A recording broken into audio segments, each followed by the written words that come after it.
안녕하세요. 저는 40대 여자입니다. 제가 워낙 말이 없고 무뚝뚝해요. 친정 부모님들도 제가 아들인지 딸인지 모르겠다고 하실 정도로 애교도 없습니다. 그런 성격 탓에 지금까지 살면서 제 이야기를 누구한테 시시콜콜하게 하며 살아오질 않았어요. 오히려 남의 이야기를 듣는 걸 좋아했습니다. 그런 제가 사연에 빠지다에 직접 사연 글까지 쓰게 될 줄은 정말 몰랐네요. 생각할수록 너무 화가 나고 속상한 일이 있어서요. 주변 친구들은 회사 동료들만 봐도 결혼해서 아이 낳고 사는 사람들 아직 풋풋하고 신혼 같던데 저는 거지 같은 시댁 식구들 때문에 하루도 마음 편할 일이 없었습니다. 그러다 보니 자연스레 남편에 대한 마음도 점점 식더라고요. 언제부턴가는 남편이 제 옆에 오기만 해도 숨이 턱턱 막혔어요. 뭐가 그렇게 힘드냐고요? 어디서부터 어떻게 말해야 할지 정리가 잘 안 되지만 제가 생각나는 대로 이야기해 보겠습니다. 먼저 저와 남편은 소개팅으로 만났어요. 제 친구가 대학병원 간호사였는데 남편은 같은 병원 의사였어요. 사실 말이 소개팅이지 남편이 친구 SNS에서 저와 찍은 사진을 보고 저를 콕 집어 소개해달라고 했답니다.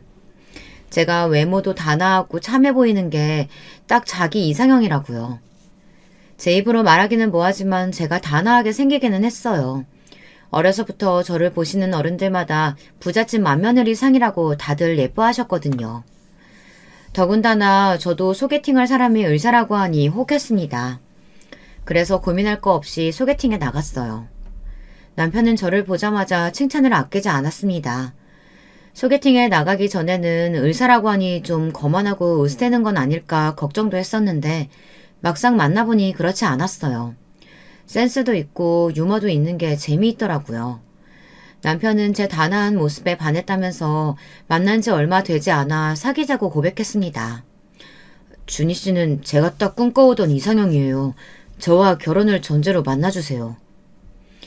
남편의 진중한 고백에 저는 너무 기뻤습니다. 저를 결혼 상대로 생각한다는 게 고마웠어요. 사실 소개팅 이후 남편이 적극적으로 데이트 신청을 하기는 했지만 저는 몇 번 만나다 결국 잘 안 될 거라고 생각했거든요. 남편 마음이 변할 줄 알았어요. 제 조건이 남자들이 좋아할 만한 조건이 아니에요. 집안 형편이 좋지 않거든요. 제가 어렸을 때는 아버지가 외국에서 돌아다니시며 크게 사업을 하셨었는데 제가 중학생 때 사업이 망해버렸어요. 그 전까지 큰 전원주택에 살다가 졸지에 단칸방에 6식구가 살았습니다. 한창 사춘기 때라 많이 힘들었어요. 집안 상황도 순식간에 달라졌고 학교까지 전학 가야 했으니까요. 갑자기 모든 상황이 달라졌습니다. 저희 집은 애들도 많아요. 형제가 넷입니다. 제가 장녀고요. 위로 오빠가 있긴 하지만 오빠는 신학대학을 나와 일찌감치 결혼하고 목사가 됐습니다. 그러고는 새언니와 동남아로 가버렸어요. 동남아 여기저기를 다니며 전도도 하고 목회활동도 한다더군요. 저는 오빠의 상황을 이해했어요. 오빠는 어릴 때부터 항상 그렇게 살고 싶다고 했거든요. 덕분에 부모님과 동생들은 제가 다 챙겨야 했습니다. 그러다 보니 학창시절도 대학 때도 제 생활이 거의 없었어요. 저는 항상 가족이 먼저였거든요.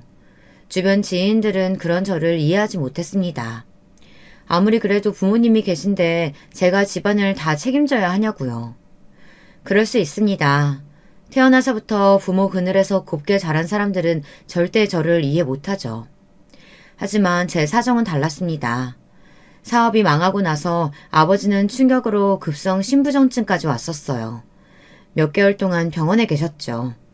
병원비에 생활비까지 한순간에 집은 빚더미에 앉았습니다.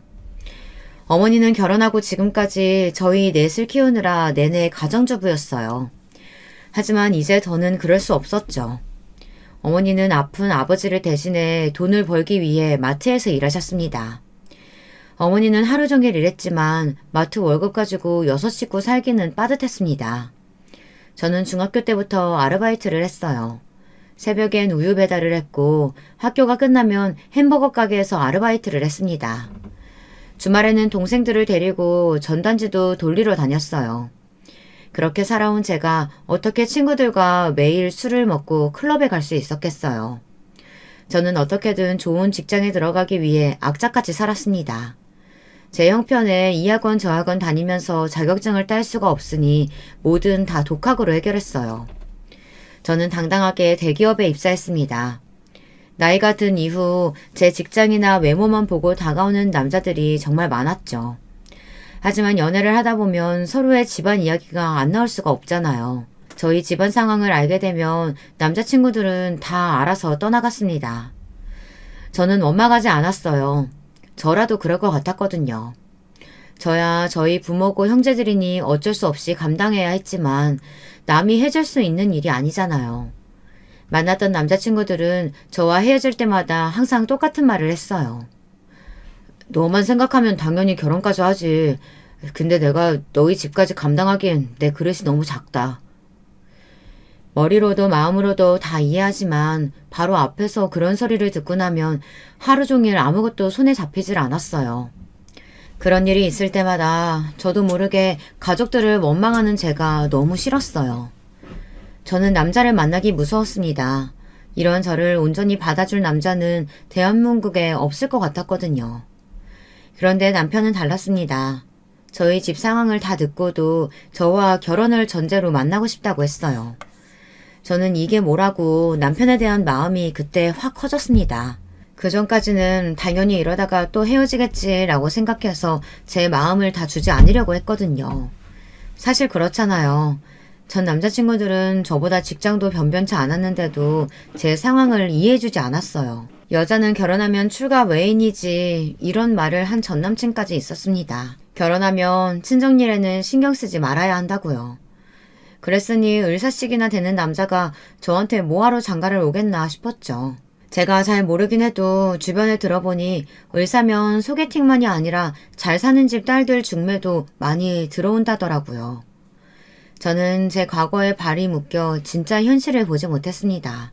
부족한 제 상황을 남편이 이해해줬다는 것에 너무 좋아서 다른 건 보지 않고 섣불리 결혼을 결정하고 말았어요.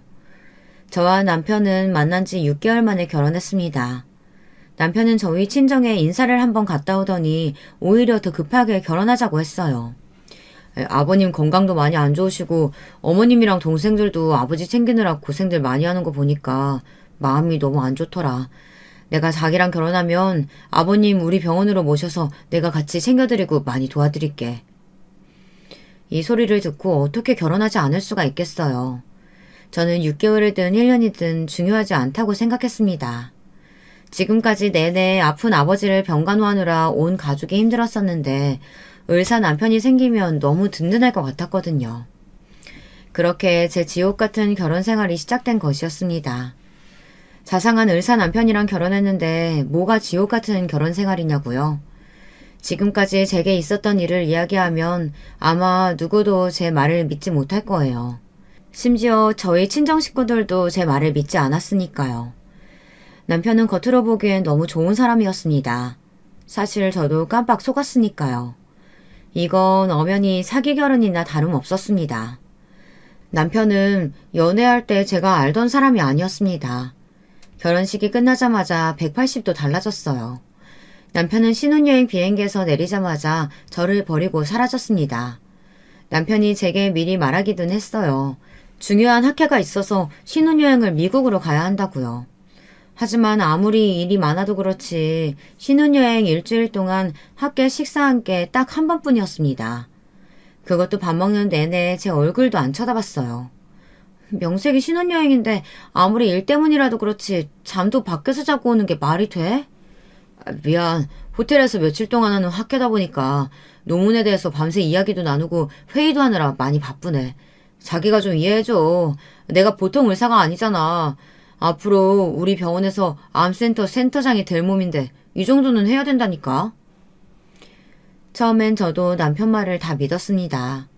어렵고 대단한 수술을 해내야 하는 외과 의사인데 제가 이 정도는 이해해줘야 한다고 생각했어요. 하지만 남편은 바빠도 너무 바빴습니다.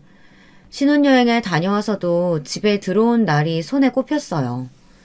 그런데 어이없는 일이 있었습니다. 미국까지 신혼여행에 가서 저를 호텔방에 두고 학회에 간다던 남편은 골프장에 있었어요. 젊고 예쁜 외국인 여자들과 말이죠. 제가 어떻게 알았냐고요? 신혼여행에 다녀오자마자 남편은 병원에 출근했어요. 짐 정리는 온통 제 몫이었죠. 그런데 이 허술한 남편이 골프장에서 찍은 폴라로이드 사진을 버젓이 재킷 주머니에 넣어뒀더군요. 사진엔 여러 명이 찍혀 있었는데 대부분이 젊은 외국인 여자였어요.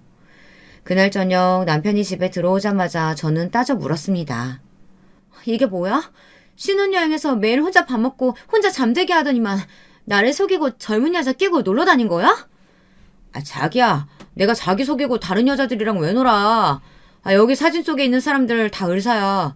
자기가 병원 일을 잘 몰라서 그러는데 병원에서 하는 일만 다 일이 아니야. 학회 끝나고 호텔 앞 공원에 작게 골프장이 있길래 같이 치면서 얘기만 잠깐 나눈 거야. 호텔 직원이 지나가다가 사진 찍어준 거고. 남편은 절대 제가 생각하는 그런 게 아니라고 딱 잡아댔습니다. 폴라로이드에 함께 찍힌 여자든 남자든 전부 다 의사랍니다. 남편은 자기가 저를 두고 왜 그런 짓을 하겠느냐며 자기 사랑을 의심하는 거냐며 오히려 툴툴거렸어요. 남편이 저에게 너무 서운해하니 저도 민망했습니다. 제가 별거 아닌 일에 너무 열을 내나 싶어서요. 제가 결혼하고 혼자 있는 시간이 많다 보니 괜히 자존감이 떨어졌나 봐요. 옛날 같으면 그런 사진 봤으면 먼저 남편에게 물어봤을 텐데 화부터 먼저 낸 저 자신이 싫었습니다. 이래저래 우울하긴 했거든요. 결혼하면 매일매일 행복할 줄 알았는데 너무 외로웠어요. 한강이 보이는 40평대 아파트에 살면 뭐하겠어요. 매일 퇴근하고 집에 들어오면 혼자인걸요. 어느 때는 퇴근하고도 집에 가기 싫어 그냥 친정집으로 간 날도 많았습니다. 텅 빈 집에서 혼자 저녁 먹기가 싫어서요. 저녁을 먹으며 친정 식구들에게 외롭다고 투덜거리면 다들 복에 겨운 소리 한다고 했습니다. 김서방도 신혼인데 집에 얼마나 오고 싶겠어.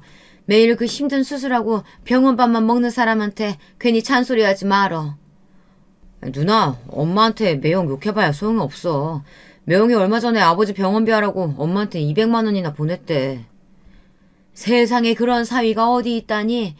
암튼 우리 딸내미가 시집 잘 가서 내가 아주 뒤늦게 호강한다니까. 그랬습니다. 남편은 제게 전화 한 통은 안 해도 친정 부모님에게는 잘했어요. 툭하면 엄마한테 몇백씩 툭툭 보냈습니다. 친정 부모님과 동생들에게 제 남편 같은 사람은 없다는 소리를 듣고 나면 다 맞는 소리 같았습니다. 나가서 술을 먹고 노느라 집에 안 들어오는 것도 아닌데 제가 참아야지 싶었죠. 남편은 마음에 없는 게 아니라 시간이 없는 거라고 믿고 싶었으니까요. 그러던 어느 날이었어요. 그런 적은 없었는데 남편이 병원 일이 바쁘다면서 일주일에 집에 들어오지 않았습니다. 이렇게 길게 집에 안 들어온 건 처음이었어요. 저는 병원 일도 병원 일이지만 이러다 남편 몸이 상할까봐 걱정이 됐습니다. 저는 갈아입을 옷과 간식들을 만들어 병원에 찾아갔습니다. 평소에도 급할 때는 제가 병원으로 오시며 속옷을 가져다 주었기 때문에 그날도 병원 로비에서 남편에게 전화를 걸었어요. 그런데 남편이 전화를 받지 않더군요. 많이 바쁜가 싶어 저는 의국으로 찾아갔습니다. 싸온 옷과 간식만 두고 가려고요. 그런데 의국에서 만난 인턴들이 저를 보고 꾸벅 인사하더니 이상한 소리를 했습니다. 남편도 없는데 병원에 웬일로 오셨냐고요. 더군다나 저더러 같이 휴가 가신 거 아니냐입니다. 저는 순간 뒷골이 쎄했어요. 글쎄 제 남편이 며칠째 휴가 중이랍니다. 세상에 어떻게 이런 일이 있을 수 있죠? 저는 병원을 나오려는데 순간 머리가 어지러웠어요. 벽을 잡고 비틀거렸습니다. 남편에게 속았다는 분노와 서러움이 몰려왔어요. 그게 결혼한 지 1년도 안 됐을 때 일입니다. 남편은 워낙 공사다망한 분이라 그때까지도 저와 한 집에서 같이 밥 먹은 게 손에 꼽힐 정도였어요. 그런데 제게 말도 안 하고 휴가를 며칠씩이나 내다니요. 제가 아니면 도대체 누구와 휴가를 보낸다는 건지 이해가 되질 않았습니다. 저는 혼자 별의별 생각이 다 들었어요. 남편이 저를 속이고 어디서 뭘 하고 있는 건지 말도 안 되는 상상으로 아무것도 할 수가 없었습니다. 저는 잠도 잘 수 없고 밥도 먹을 수 없어 남편에게 계속 전화를 걸었습니다. 받을 때까지 계속했어요. 남편은 새벽 1시까지도 전화를 받지 않았습니다. 그러다 새벽 2시가 넘어가자 남편에게 전화가 왔어요. 제게 무슨 전화를 이렇게 많이 했냐고, 무슨 일이 생겼냐고 걱정하듯 굴더군요. 저는 남편이 가소로웠습니다. 저는 결혼하고 처음으로 남편에게 큰 소리를 냈어요. 무슨 일은 내가 아니라 당신한테 있는 것 같은데, 당신 지금 어디야? 거짓말할 생각하지 말고 사실대로 말해.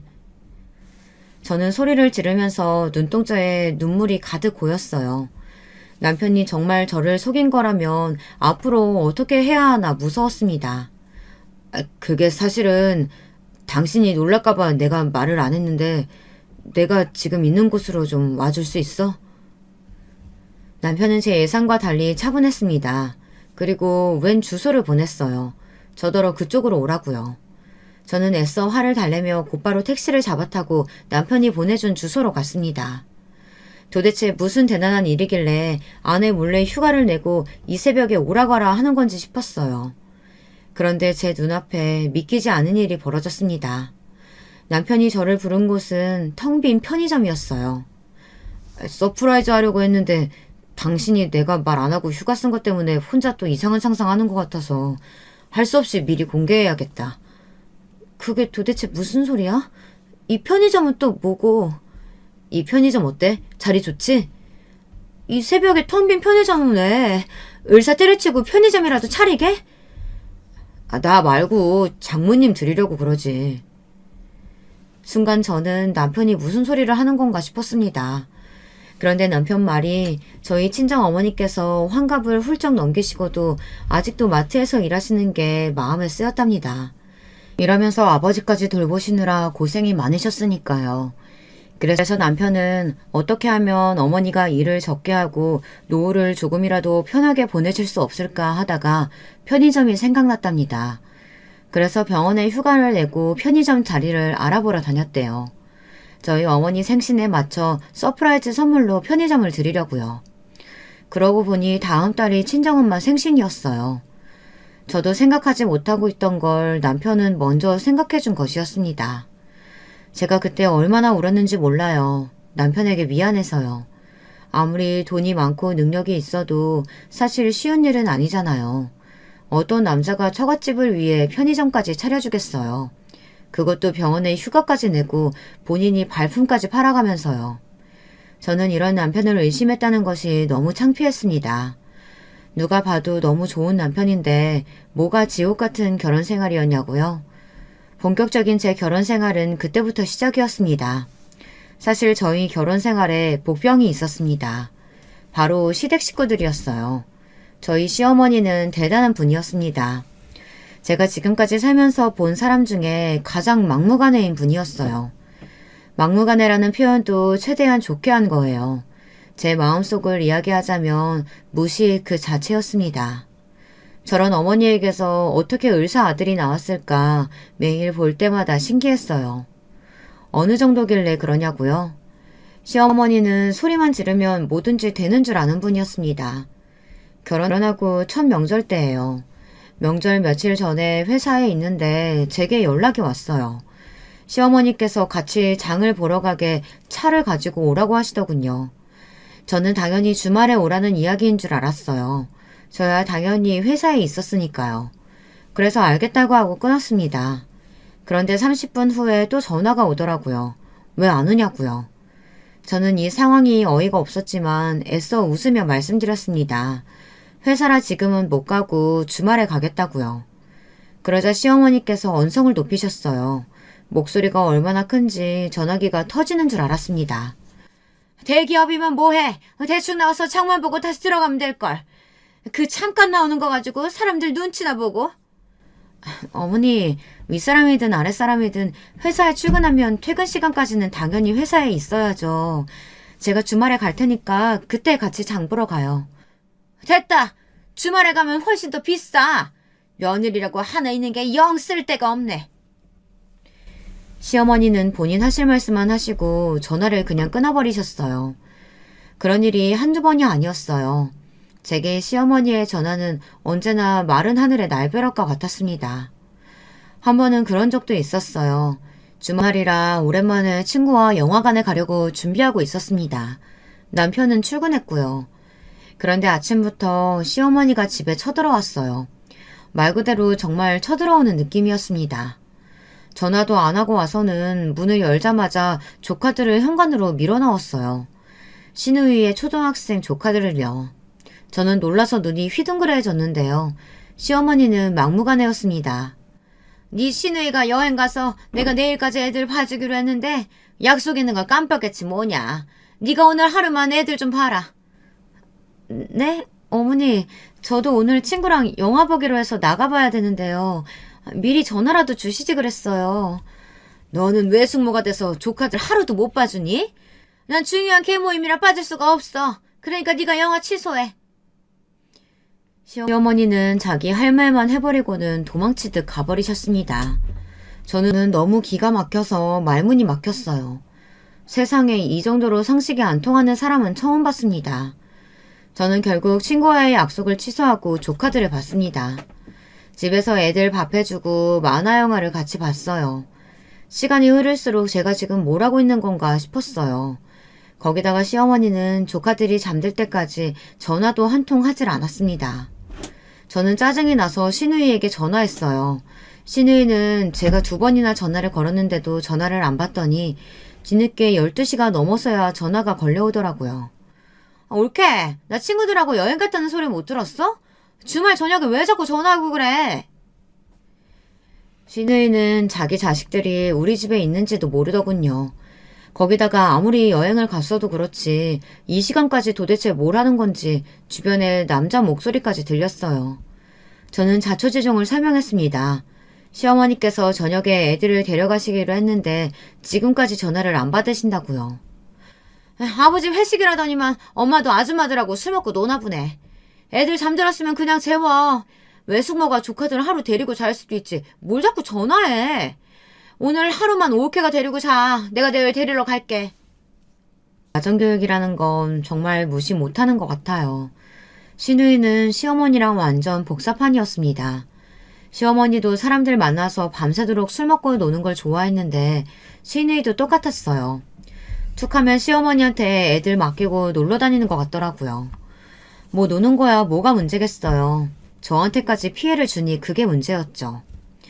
다음날 애들을 데리고 간다던 시누이는 점심때가 지날 때까지 코빼기도 안 보였습니다. 제 전화도 안 받았고요. 저는 이대로 안 되겠다 싶어 조카들을 데리고 시댁으로 갔습니다. 그나마 시누이 집으로 바로 가려던 걸 참고 시댁으로 간 겁니다. 그런데 시어머니는 저를 보자마자 눈을 흘겼어요. 제가 시댁까지 올 거라고는 생각도 못했나 보더군요. 저와 조카들이 들어서자 시아버지가 자리에서 벌떡 일어나셨어요. 새아가, 네가 애들을 왜 데리고 왔어? 애들 엄마는 뭐하고? 여행 가셨다고 해서 제가 하루 봐줬는데 데리고 온다는 시간이 훨씬 지났는데 전화를 계속 안 받으시더라고요. 그래서 오랜만에 어머님 아버님이랑 저녁도 같이 먹을 겸 조카들도 아예 데리고 왔어요. 형님님더러 그냥 이쪽으로 오라고 하려고요. 이에는 이, 눈에는 눈이었습니다. 시어머니와 시누이가 저에게 뻔뻔하게 구니 저도 똑같이 해야지 별 수 있나요? 그런데 순식간에 분위기가 나빠졌습니다. 시아버지께서 표정이 우락부락해지시더니 버럭 시어머니에게 화를 내셨어요. 이 기집애 이거 애 둘씩이나 딸린 유부녀가 애 맡기고 어디 갔어? 또 어디 가서 술 퍼마시고 있는 거 아니야? 그때까지 저도 시댁 일은 잘 몰랐었는데 그날 다 알게 됐어요. 사실 시아버지는 굉장히 보수적이시고 권위적이세요. 자기밖에 모르는 시어머니랑 시누이 둘 다 시아버지 앞에서는 꼼짝 못할 정도로 무서웠죠. 제 앞에서랑 시아버지 앞에서의 모습이 너무 달라서 신기할 정도였어요. 같은 사람이 맞나 싶어서요. 저희 시댁은 시아버지가 모든 경제권을 쥐고 계세요. 시아버지는 젊어서 자수성가한 사업가라 재산이 꽤 많습니다. 남편 말이 시아버지 덕분에 시어머니랑 시누이는 평생 일도 안 하고 놀고 먹으며 돈 쓰는 것만 했대요. 시아버지께서 젊을 때 일만 하시느라 너무 바빠서 가정에 소홀했답니다. 돈만 열심히 벌어다 주신 거죠. 반면 시어머니와 시누이는 유흥을 좋아해요. 술도 좋아하고 춤추러 다니는 것도 좋아합니다. 감시하는 사람이 없으니 두 분 다 매일매일 놀러 다니며 시아버지가 벌어다 주는 돈으로 열심히 놀고 다녔던 거죠. 말이 좋아 유흥이지 사실 술은 사건 사고와 떼어놓을 수 없잖아요. 매일 술 먹고 놀다 보니 여러 번 사고를 쳤나 보더군요. 시누이는 술만 먹었다 하며 사람들과 시비가 붙어 지구대에 잡혀간 적이 한두 번이 아니랍니다. 그럴 때마다 시아버지가 몇 번이나 빼줬고요. 그래서 급하게 시집을 보냈답니다. 시누이의 남편인 아주버님도 시아버지가 여기저기 수소문해서 소개해준 남자랍니다. 시누이의 평소 행실을 아는 남자들은 다들 결혼을 꺼리다 보니 아예 모르는 사람을 데려다 소개를 해준 거죠. 9대 정도 드나들던 시누이는 애교였습니다. 어머니는 아주 대형 사고를 치셨대요. 시아버지가 보시기엔 시어머니와 시누이가 사치가 심하다고 생각하셨나 봐요. 언젠가부턴가 시아버지께서 집안 단속을 하시며 잔소리를 심하게 하셨대요. 전처럼 모임이나 술자리도 못 가게 하고 카드 한도도 확 줄여버렸답니다. 지금까지 살아왔던 습관이 있었으니 시어머니는 너무 답답하셨나 봐요. 방법을 바꿔서 대낮에 춤을 추러 다니셨답니다. 댄스 스포츠야 건강에도 좋다는데 뭐가 문제냐고요. 문제는 거기서 만난 아저씨들에게 매일 술이며 밥이며 얻어먹고 다니셨다는 겁니다. 옷 같은 것도 선물로 받고요. 아저씨 중 한 분의 아내가 그 사실을 알고 집까지 찾아왔답니다. 시아버지도 있는 앞에서 시어머니의 머리를 잡으며 상간녀 취급을 한 거죠. 그 일로 집안이 아주 발칵 뒤집혔대요. 이 얘긴 시아버지에게 직접 들은 이야기입니다. 조카들을 데리고 간 날 시아버지께서 저와 함께 저녁을 드시며 반주를 하시더니 갑자기 옛날 이야기를 끄집어내셨어요. 세상에 어디 할 짓이 없어서 다 늙은 아줌마가 남자들한테 빌붙어가지고 등을 쳐먹어. 어이구, 내가 남복이 부끄러워서 살 수가 없다. 살 수가 없어. 아니, 며느리도 있는데 그 얘기를 여기서 또 뭐하러 꺼내고 그래요. 그 성질 더러운 시어머니가 시아버지가 하는 말이면 꼼짝도 못하셨어요. 시아버지가 무슨 엄한 소리를 해도 다 듣고 넘겼습니다. 저는 저희 시어머니가 보통은 아니신 분이라는 건 알고 있었지만 아무리 그래도 다 큰 자식이 둘이나 있으신 분이 아무리 술 먹고 노는 게 좋아도 그렇지 어떻게 그런 짓까지 할 생각을 했을까 싶어요. 여러모로 대단하신 분이었습니다. 지도 사람이라고 부끄러운 줄은 아나 보지? 으이그, 내가 며느리 앞이라 여기까지 말하지만 내가 보살이다 보살이야. 저런 여자를 애들 엄마라고 지금까지 참고 살았으니. 시아버지 앞에서 깨갱하는 모습을 보고 있으면 시어머니가 안쓰러운 것 같다가도 제 앞에서 하는 행동을 보면 역시 사람은 고쳐 쓰는 게 아니다라는 생각이 절로 들었어요. 시아버지 앞에서만 찍소리도 못하는 거지 나가서는 남들한테 민망할 정도로 몰상식하게 구셨으니까요. 저한테는 말할 것도 없고요. 저녁 늦게나 돼서야 시누이는 시댁으로 조카들을 데리러 왔습니다. 시누이는 시아버지 앞에서는 제게 연신 고맙다고 했어요. 그 모습이 너무 가식적이고 어색해서 저는 어떻게 대꾸를 해야 할지 모르겠더군요. 시누이는 시아버지에게 된통 혼났습니다. 다른 사람도 아니고 올케한테 애들을 맡기고 여행 가는 시누이가 어디 있냐고요. 한 번만 더 저에게 시집살이를 시키면서 시누이 흉내를 냈다가는 다시는 애들 안 봐주겠다고 선전포고를 하셨습니다. 저는 애써 표정을 감췄지만 왠지 속이 후련했습니다. 그런데 당황스러운 일이 벌어졌어요. 집에 가려고 시댁을 나오는데 시어머니께서 굳이 마중을 하겠다고 쫓아나오시더군요. 그러더니 갑자기 저를 벽에 밀쳤어요. 이게 곰인 줄 알았더니 알고 보니 백녀시였네? 저는 시어머니의 말과 행동에 너무 놀라 어안이 벙벙했어요. 거지 같은 게 아무것도 없으면서 괜히 깝치지 말고 얌전히 있어. 안 그러면 내 아들 옆에서 날려버릴 거니까. 어머니, 제가 뭘 어쨌다고 그런 막말을 하세요. 저랑 준우 씨 사랑해서 결혼했는데 어머니 말 한마디에 쉽게 헤어질 사이 아니거든요. 착각은 자유지. 내 아들이 미쳤냐? 너 같은 거지를 사랑하게? 내가 세상에서 내 아들을 제일 잘 알아. 내 아들이 얼마나 똑똑한데. 네가 거지 같은 집구석 딸내미라 만만해서 결혼한 거야.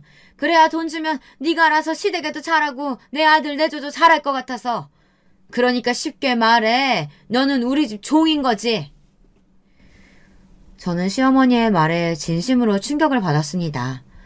아무리 제가 조카들을 데려와서 시아버지에게 싫은 소리 좀 들었다고 해도 그렇지 어떻게 시어머니라는 사람이 며느리한테 저런 소리를 할 수 있나 싶었어요. 저는 고민하다 남편에게 말도 못했어요.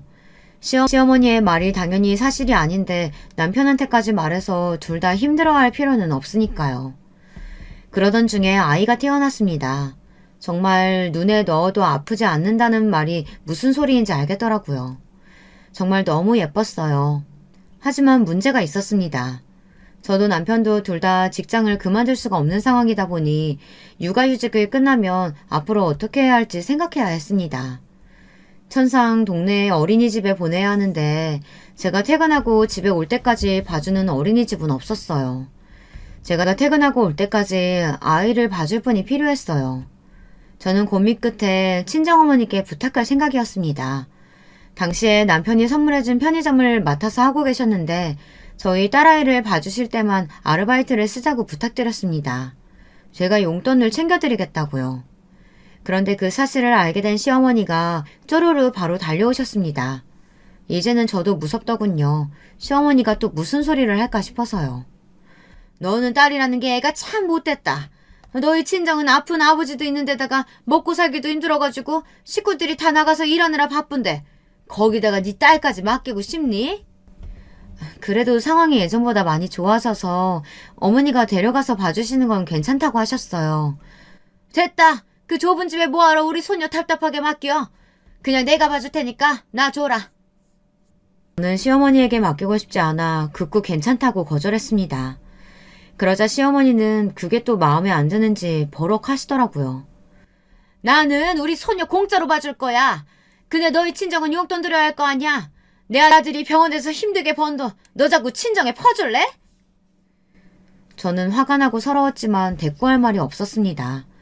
시어머니 말이 안 이꾸어도 맞는 말이었으니까요. 어머니, 제발 말 좀 함부로 하지 마세요. 저도 돈 벌어요. 어머니 아들만큼은 아니어도 웬만한 직장인보다 연봉도 높다고요. 저희 애 봐주시면 당연히 용돈 드릴 수 있죠. 어쩜 말을 그렇게 꼬아서 하세요? 아무리 맞는 말이라도 듣고 싶지 않은 소리에 가만히 있고 싶지는 않았습니다. 하지만 결국 시어머니가 이겼어요. 친정 아버지께서 상태가 많이 안 좋아지셔서 어머니가 아버지 곁을 비울 수 있는 상태가 아니었어요. 저는 시어머니에게 딸을 맡길 수밖에 없었습니다. 그렇게 지금까지 딸아이를 시어머니가 봐주셨어요. 애를 맡기는 죄인이라 지난 몇 년 동안은 크고 작은 일이 있어도 웬만하면 참고 넘어갔습니다. 그리고 최근엔 제게도 힘든 일이 생겨 사실 시어머니까지 신경 쓸 수가 없었고요. 그러던 어느 날이었어요. 퇴근하고 집에 가고 있는데 큰 딸아이 어린이집에서 연락이 왔습니다. 저희 시어머니가 애를 데리러 안 오셨다고요. 저는 놀라서 먼저 죄송하다고 사과를 드렸어요. 딸이 벌써 하원하고도 남을 시간인데 아직도 어린이집에 데리러 안 가셨다는 게 말이 되질 않았습니다. 연락도 없이 말이죠. 저는 한달음에 어린이집으로 달려갔습니다. 어린이집에 저희 딸만 혼자 덩그러니 앉아있더군요. 저는 순간 너무 속상했습니다. 그런데 그때 어린이집 선생님께서 조심스럽게 이야기를 하셨어요. 어머니, 사실은 할머니께서 자주 늦으세요. 한두 번은 저희도 이해했는데 최근엔 거의 매일 한두 시간씩 늦으셔가지고 저희가 그렇게 하시면 안 된다고 말씀드렸더니 소리를 지르시고 난동을 부르셨어요. 저는 너무 놀랐습니다. 저는 처음 듣는 이야기였어요. 그때 선생님께서 어린이집 안에 CCTV 영상을 보여줬습니다. 선생님 말씀이 맞았어요. 시어머니께서 난동을 피우셨더군요. 아이씨구, 돈은 꼬박꼬박 받아가면서 애 그거 잠깐 봐줬다고 노인네한테 빨리 오라 마라 하는 거야? 할머니, 빨리 오시라는 게 아니라 수업이 끝나는 시간에 맞춰서 와주셔야 한다는 거예요. 저희가 다른 아이들도 있어서 주화만 보고 있을 수는 없거든요. 우리 애가 밥을 달래 물을 달래 그냥 혼자 얌전히 앉아있는 애를 그거 잠깐 봐주기 싫다는 거야? 뭐 이딴 데가 다 있어. 여기 원장 나오라고 해. 주아 아빠가 누군지 알고 지금 이따 이 대접을 해? 원장 나와! 애 앞에서 소리를 지르는 것만으로도 부족해서 선생님 어깨를 밀치고 의자를 발로 찼습니다. 영상으로만 봐도 딸아이가 겁에 질린 게 보였어요. 저는 너무 창피하고 화가 나서 서 있을 수가 없었습니다. 저는 선생님들에게 허리 숙여 사과드리고 다시는 이런 일이 없도록 하겠다고 했어요. 그리고 집에 돌아오는 길에 딸아이에게 물어봤습니다. 어린이집에서 그런 일이 있었는데 왜 엄마에게 말하지 않았냐고요. 할머니가 엄마 아빠한테 말하지 말라고 했어. 말하면 할머니 이제 집에 못 온다고. 그럼 내가 혼자 어린이집 가고 끝나면 집에도 혼자 와야 된대. 저는 무척 화가 났습니다. 무식하고 자기 멋대로인 분이라는 건 알았지만 이 정도로 정신에 문제가 있는 사람인 줄은 몰랐어요. 저는 씩씩거리며 집에 돌아왔습니다. 시어머니와 한판 해야겠다 싶어 딸아이도 아예 친정에 맡기고 왔어요. 오늘 밤은 도저히 그냥 지나갈 수 없었습니다. 제가 지금까지 제 마음을 숨기고 얼마나 꾹꾹 누르며 참고 있었는데 이런 저를 건드리나 싶어서요. 그런데 집안 상황은 더 어이가 없었습니다. 시어머니가 혼자가 아니었어요. 시누이랑 같이 있더군요. 저는 시누이고 뭐고 보이지 않았습니다. 시어머니에게 다가가 쏘아붙였어요. 어머니, 이러시면 안 되죠. 애를 봐주기로 했으면 똑바로 보셔야죠. 저 지금 선생님이랑 원장님께 사과드리고 오는 길이에요. 어머님이 잘못하시고 선생님들한테 행패를 부리시면 어떡해요? 올케, 진짜 못됐다. 우리 엄마가 올케 애 보느라 얼마나 고생하는데 말을 그따위로 해? 됐어. 내가 오늘은 시간을 착각했다, 애미야. 내가 잘못했다. 다음엔 절대 안 까먹을게. 이상했습니다. 이건 제가 생각한 반응이 아니었어요. 분명 평소에 시어머니라면 제게 막말을 퍼부으며 머리끄댕이라도 잡으려고 달라드려야 하는데 갑자기 제 편을 드셨어요. 저는 순간 기분이 좋지 않았습니다. 등에 소름이 돋는 것 같았거든요.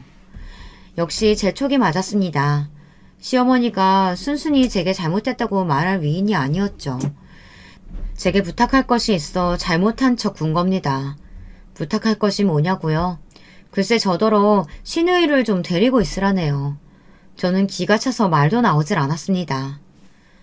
사실은 네 시누이 이혼한 거 아직 네 시아버지한테 말을 못했어. 알잖아, 너희 시아버지 성질 고약한 거. 얘가 바람 피워갖고 이혼당한 거 알면 얘 머리 다 뽑힐 거야. 네, 그랬습니다.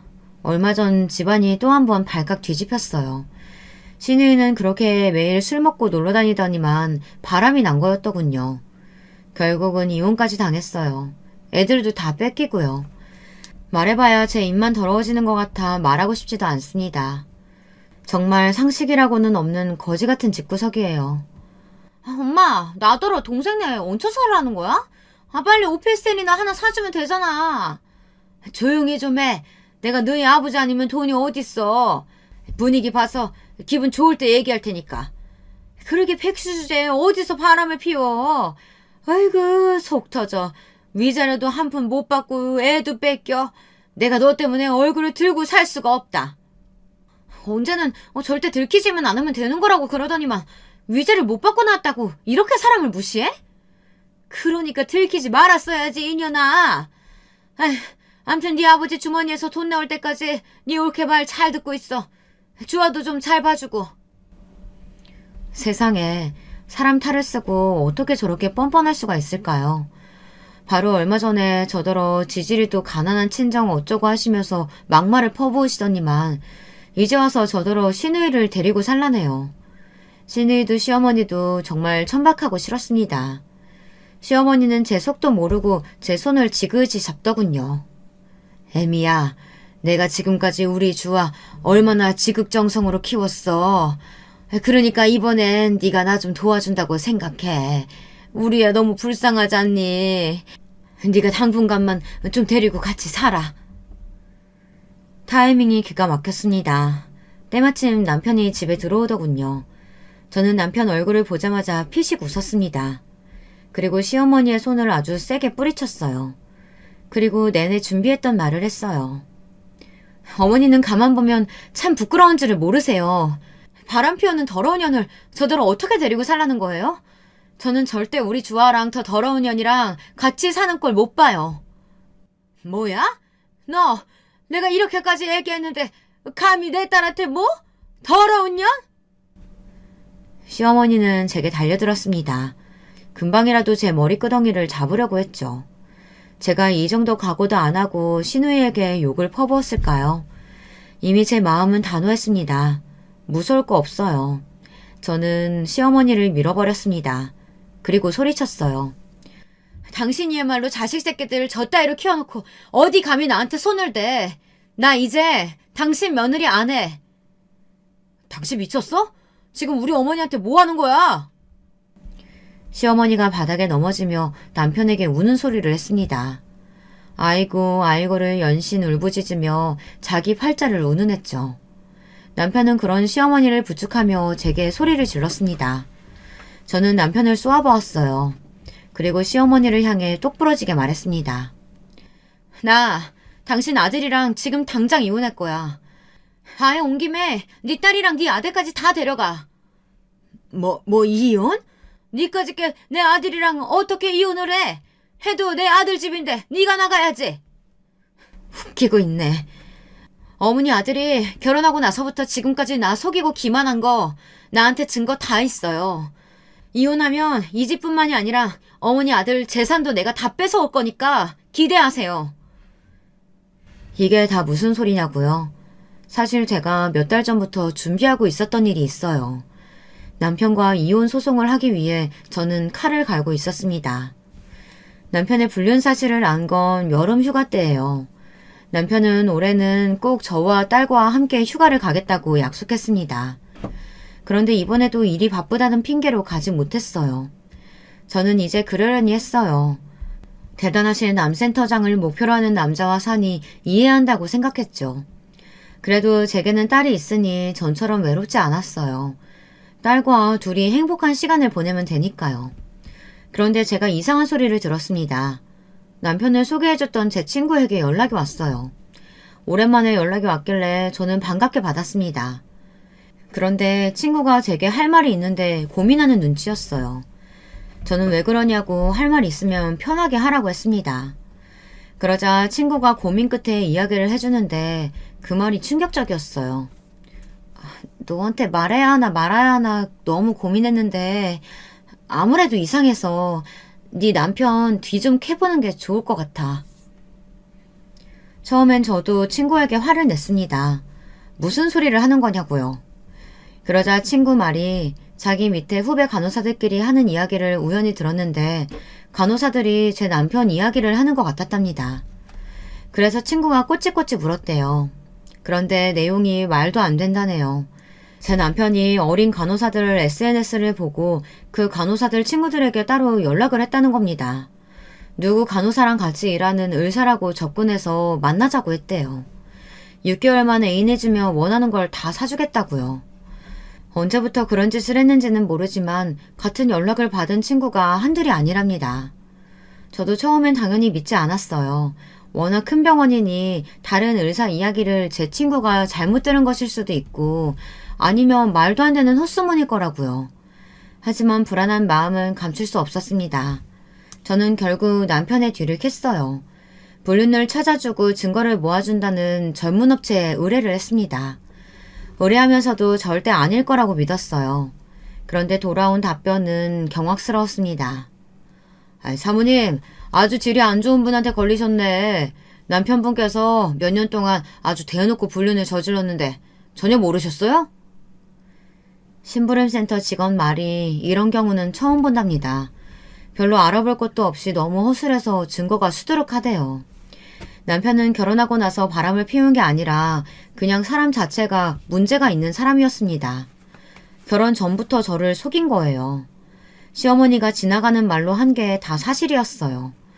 제가 거지 같은 집구석 딸이라 자기 아들이 만만해서 데려다 놓은 거라고요. 저더러 착해 보인다고 이상형이라고 했던 말이 이런 뜻이었던 거예요. 친정에 돈만 주면 제가 알아서 말 잘 듣고 자기 하고 싶은 대로 살 수 있으니까요. 심부름센터에서 조사한 내용을 듣는데 저는 토할 뻔했습니다. 남편이 정말 제가 알던 사람이 맞나 싶어서요. 남편은 변태 사이코였어요. 젊은 여자라면 환장하는 놈이었습니다. 결혼 전에 저와 연애할 때부터 지금까지 SNS로 수도 없이 젊은 여자들에게 의사라는 직업을 내세우며 따로 연락을 했더군요. 만나면 명품 사주고 용돈도 주면서 놀고 다녔던 거예요. SNS에 이미 증거가 수두룩했습니다. 불륜녀들이 알아서 SNS에 남편이 사준 물건들을 다 찍어서 올려놨더라고요. 친절하게 설명까지 다 덧붙여서요. 우리 미래의 암센터장님이 사주신 샤넬백 고마워요. 사랑해요. 의사 가운 입은 우리 자기 너무 섹시해. 출장 다녀오면서 사다 준 가방 고마워. 우리 다음 휴가는 무조건 파리로 가기다. 함께 찍은 사진도 있었는데 그나마 양심은 있는지 얼굴은 가렸더군요. 그럼 뭐 하겠어요. 가운에 버젓이 이름이랑 병원 마크가 적혀 있는걸요. 이 정도로 멍청하게 증거를 다 흘리고 다녔는데 저만 모르고 있었더군요. 한 가지 더 알아낸 게 있었어요. 현재 같은 병원에 다니는 간호사와도 불륜 사이였어요. 저도 아는 간호사였죠. 가끔 병원에 갔을 때 본 적이 있었습니다. 저에게 사모님 하면서 얼마나 친한 척 굴었는지 몰라요. 그 간호사와는 꽤 오래된 관계랍니다. 주고받은 메시지가 상당한데 둘이 아주 좋아 죽더군요. 저한테 일 때문에 학회에 간다, 출장을 간다 했던 게 다 그 상간녀 간호사와 함께 놀러 갔던 거였어요. 거기다가 남편이 친정어머니 주겠다고 편의점을 샀던 거마저도 거짓말이었습니다. 친정어머니에게 편의점을 준 건 사실이었지만 그걸 알아보겠다고 휴가를 낸 건 아니었어요. 편의점은 원래 본인이 가지고 있었던 거였습니다.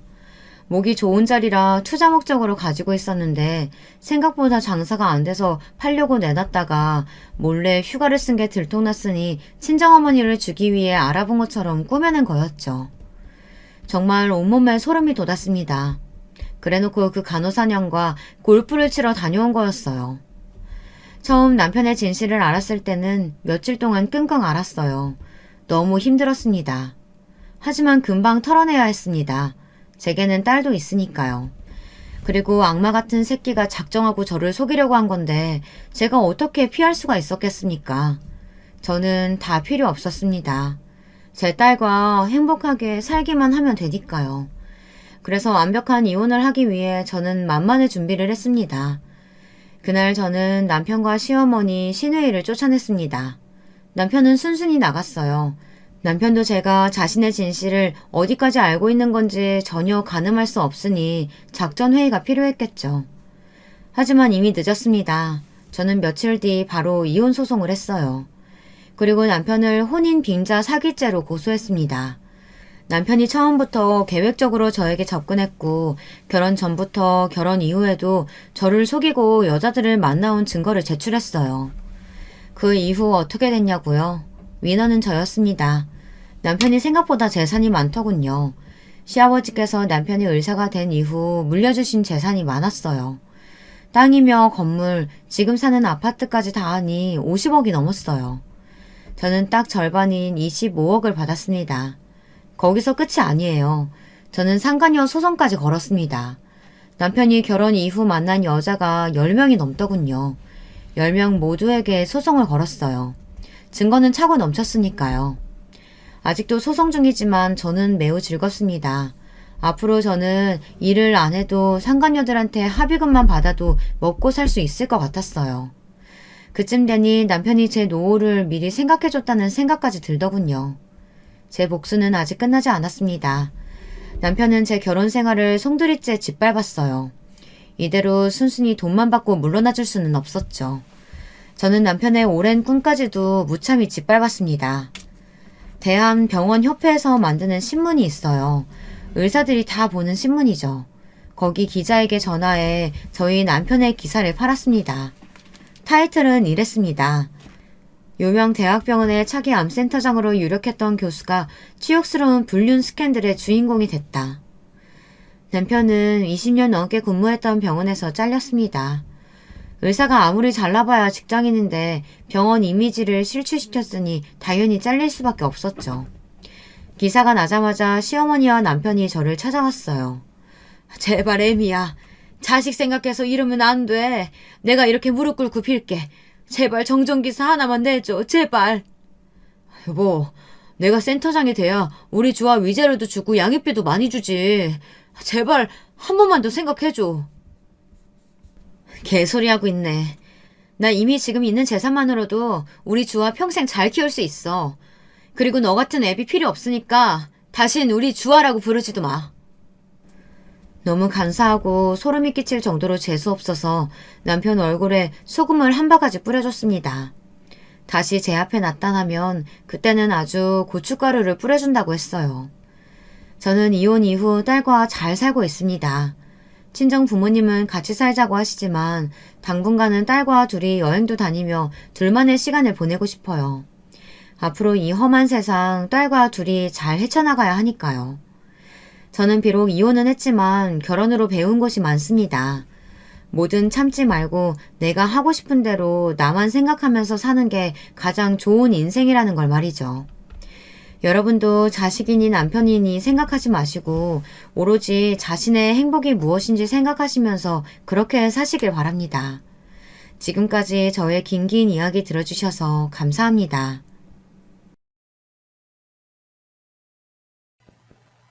안녕하세요. 평소 재미있게 사연을 듣고 있는 50대의 평범한 여자입니다. 다른 분들의 사는 이야기를 듣다 보니 불현듯 오늘은 제 이야기를 털어놔보고 싶더라고요. 저는 중소도시 옆에 있는 조용한 동네에서 태어났습니다. 5남매 중 장녀로 어렸을 적 저는 동네 전빵을 꾸리시던 엄마를 대신해 남동생 2명, 여동생 2명의 밥을 도맡아 했습니다. 가끔 밥하는 게 힘들면 엄마 가게에 가서 몰래 과자를 집어먹었다가 엄마한테 혼나곤 하던 일이 기억이 나네요.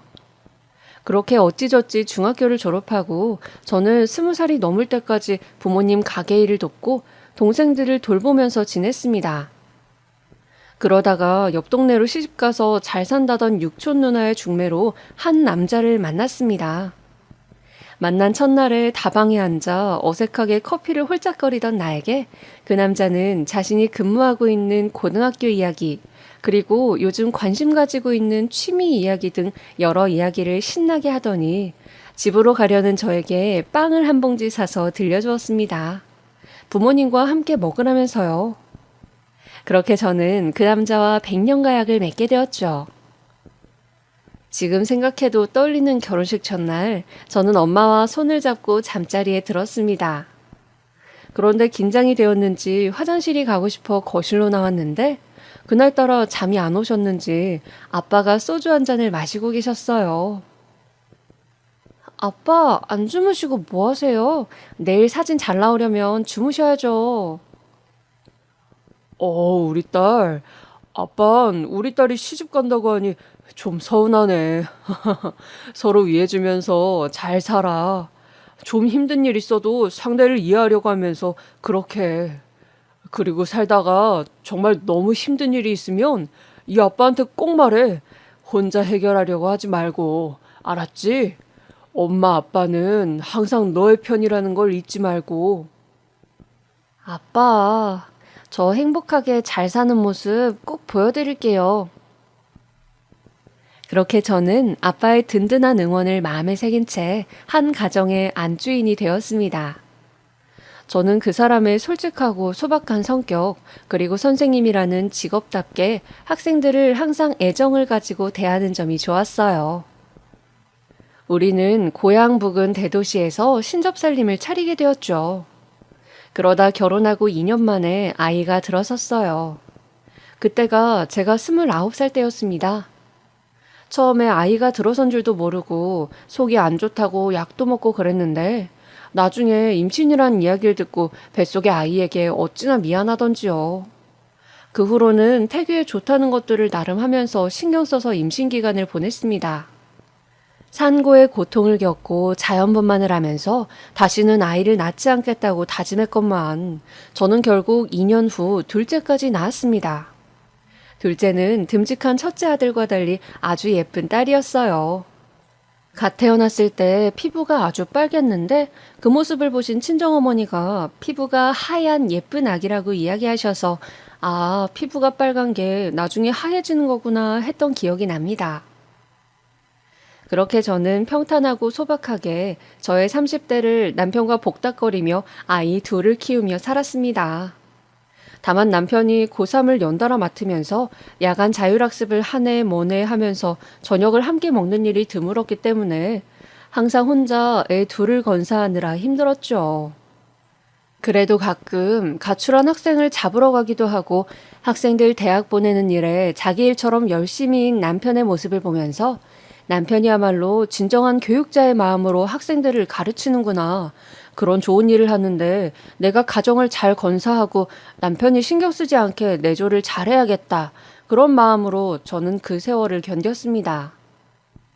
어떤 정신으로 아이들을 키웠는지 정신없는 나날들이 반복되던 그때 집안에 큰일이 닥쳤습니다. 바로 시어머니가 대장암 진단을 받으신 일이었죠. 어머님은 2달 전부터 대변에 피가 나왔는데도 병원을 가지 않고 계시다가 복통이 계속되자 그제서야 병원에 가서 암 진단을 받게 되셨습니다. 당연히 남편과 남편의 형제들은 난리가 났죠. 어머니를 어느 지역 병원에 모시냐부터 시작해서 모두가 잔뜩 예민해져 있었습니다. 처음에 남편은 내가 장남이니 내가 엄마를 모시겠다며 무작정 집으로 어머님을 모시고 왔습니다. 저는 솔직히 좀 부담스러웠지만 아프신 양반이 오신다는데 안 된다고 할 수도 없는 노릇이고 저도 걱정이 되었기 때문에 군말 없이 남편의 뜻에 따라주었습니다. 그런데 병원에서 잘못하면 대변 주머니를 차야 될 수도 있다고 겁을 주는 것이었어요. 혹시 그런 말 들어보셨나요?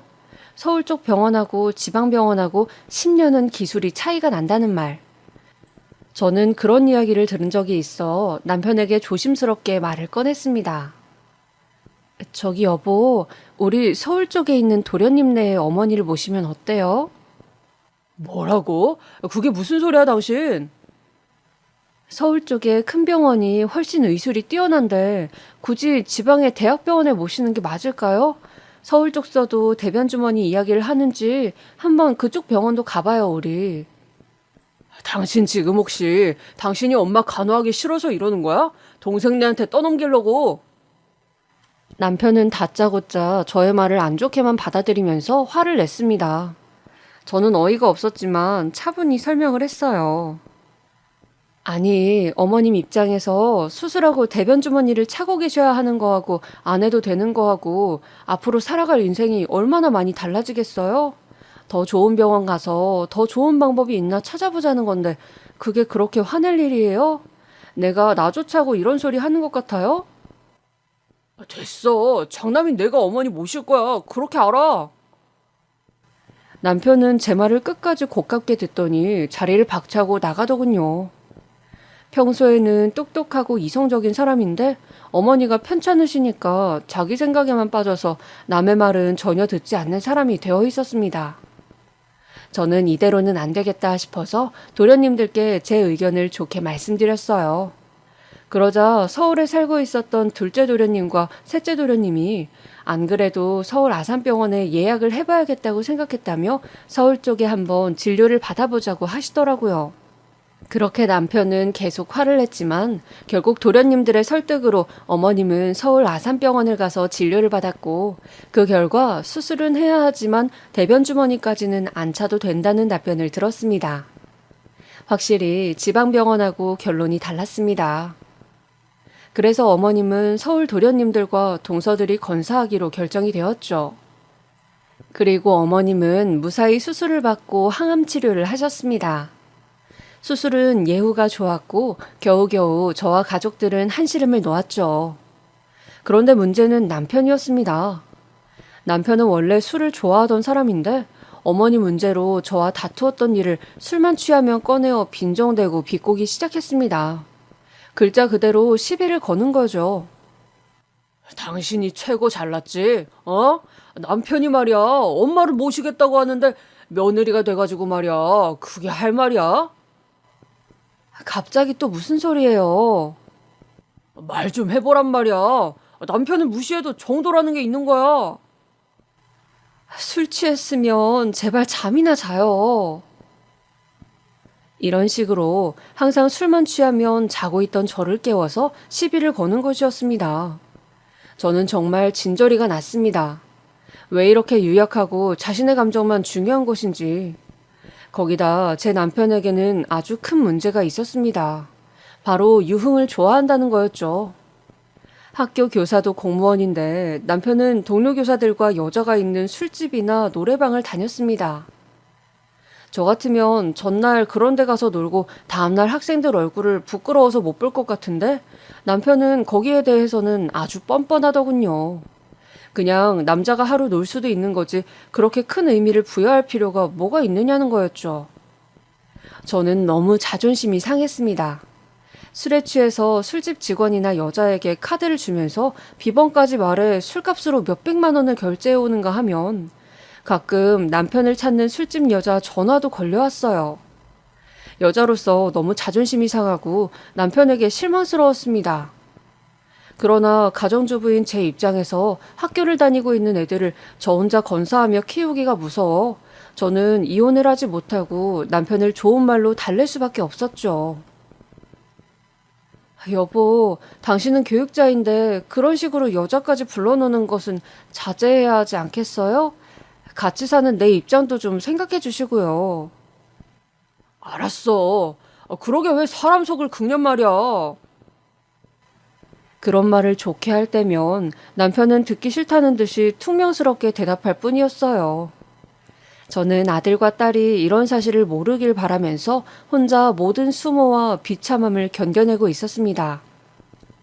그렇게 몇 년을 버티면서 가끔 남편이 술집에 다녀온 것 같아도 알아도 모른 척 버텼더니 속이 다 문드러졌는지 남편에게 정이 떨어졌는지 나중에는 그냥 같이 아이 키우고 사는 동업자라는 생각이 들더라고요.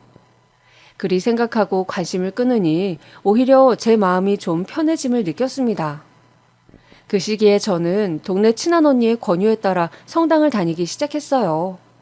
확실히 종교는 사람 마음을 편안하게 해주는 점이 있었어요. 그렇게 저는 저대로 마음의 위안을 얻고 살아가고 있었죠. 아이들은 학교도 잘 다니고 성실해서 학년이 끝날 즈음 많은 상장을 받아왔어요. 동네에서는 그런 모범생 자식들을 둔 저를 부러워했죠. 승재 엄마는 좋겠어. 항상 승재하고 혜준이가 학교 상을 다 싹쓸이 하잖아. 대체 교육 비결이 뭐야? 아유, 비결은 무슨 그런 거 없어요. 그러지 말고 몰래 과외라도 시키는 거야? 이번에도 혜준이가 전교 1등 했다면서. 그냥 혜준이는 책을 좋아해서 그래요. 역시 아빠가 교사라 그런지 애들이 남다르다니까. 그렇게 저는 자식들 이야기에 웃음꽃이 피는 그저 자식들만 바라보고 사는 엄마였습니다. 차마 저를 부러워하는 많은 동네 애엄마 친구들에게 내 남편이 사실은 이런 사람이라고 말할 수 없었죠. 자존심이었냐고요? 아무래도 그런 마음도 있었죠. 그저 남들 눈에라도 행복한 여자로 보이고 싶었나 봅니다. 어차피 그렇게 보인다고 해서 진짜 내가 행복한 것도 아닌데 그만큼 그 당시에 제 마음이 건강하지 못했던 것 같아요. 막 중학생이 된 아들 녀석은 그런 저를 무척이나 걱정했습니다. 아들은 그냥 엄마 친구들한테도 아빠가 속썩이면 상담도 하고 그냥 엄마 힘든 거 말하고 살라면서 아빠가 술집 다니는 것에 대해 아주 부정적으로 생각하고 항상 제 편에서 화를 내었죠. 저는 예민한 사춘기 시기에 좋지 않은 모습을 보이는 것 같아 마음이 아팠지만 눈치 빠른 녀석이 다 알고 물어보는데 계속 모른 척할 수만도 없어 어느 때부터인가 아들을 의지하며 살았어요. 그러던 어느 날 밤이었습니다. 모임이 있다고 하더니 남편은 새벽 1시가 다 되어가도록 집에 들어오지 않았어요. 저는 오늘 또 술집 여자한테 갔나 보다 그런 느낌이 들었습니다. 보통 때 같으면 그냥 잤을 텐데 그날은 어쩐지 전화를 해보고 싶었어요. 그래서 저는 남편한테 전화를 걸었습니다. 여보세요? 여보 어디에요? 언제 들어와요? 그때였습니다. 옆에서 여자 목소리가 들리는 거였어요. 아줌마 그냥 주무세요. 남편 여기 잘 있어. 그러고는 웃음소리가 들리고 전화가 뚝 끊기는 것이었어요. 저는 대놓고 술집 여자의 목소리를 듣는 것은 이번이 처음이라 등골이 쭈삣하면서 너무 당혹스러웠습니다. 그리고 술집 여자가 나에게 모욕을 줬다는 사실에 갑자기 속에서 천불이 나는 것 같았어요. 그래서 마침 잠에서 깨서 화장실을 가려고 하던 아들에게 잠깐 집 근처 유흥가에 아빠를 찾으러 다녀오겠다고 말했죠. 오늘 무슨 짓을 해서라도 나한테 그런 소리를 한 여자 얼굴을 보고 머리채라도 뜯어야겠다는 생각이 들었습니다. 그러자 아들은 저를 바라보더니 말했어요. 엄마, 나도 같이 갈게요. 엄마는 힘이 약한 여자인데 혼자 술집 골목으로 가서 어쩌려고 그래요. 같이 가요. 아들은 비록 중학교 2학년이었지만 덩치가 큰 남편을 닮아 벌써 어디 나가면 고등학생이냐고 할 정도로 키가 컸습니다. 저는 아들의 말에 망설이다가 알겠다고 하고 아들과 함께 집을 나섰습니다. 딸은 아무것도 모른 채 자고 있었죠. 집 부근 번화가에 도착해 저와 아들은 다짜고짜 술집으로 들어가서 남편을 수소문하기 시작했습니다. 아들도 씩씩하게 우리 아빠 못 봤냐고 하면서 술집을 헤집고 다니더군요. 드라마 같은 곳에서 보면 꼭 그러다가 찾던데 역시 현실은 드라마와 다른지 새벽 3시까지 그 골목을 뒤졌지만 결국 그날 남편이 어느 술집에 있는지 저와 아들은 찾지 못했죠. 그러다 저는 갑자기 정신이 들었습니다. 아, 내가 미성년자 자식까지 데리고 뭐 하는 거지? 순간 부끄러움이 밀려왔습니다. 내가 어른으로서 보이면 안 될 꼴을 아들에게 보인 것만 같았어요. 그 술집 여자를 찾아 혼내주고 싶다는 생각에 취해서 아직 어린 아들을 이런 곳에 데리고 오다니 저는 간신히 아들을 설득해 집으로 돌아왔습니다.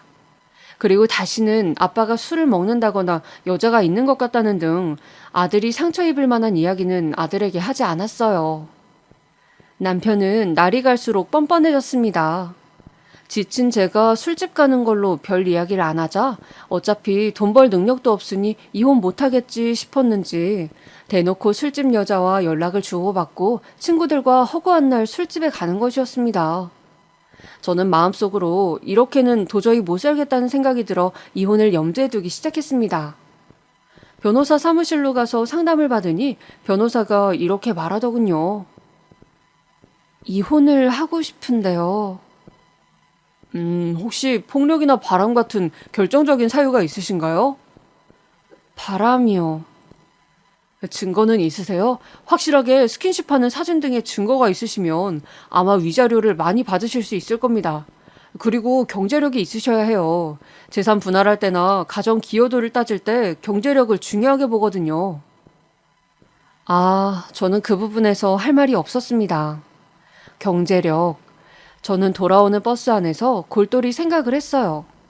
어쩌면 결혼하고 나서 내가 그렇게 무시를 당하고 남편이 바람을 피면서도 그렇게 유세를 떨었던 것이 경제력 때문이었구나 하는 생각이요. 돈을 벌 수 있는 능력을 그렇게 법적으로 크게 보는구나. 내가 직업이 없기 때문에 얕잡아 보였을 수 있겠다.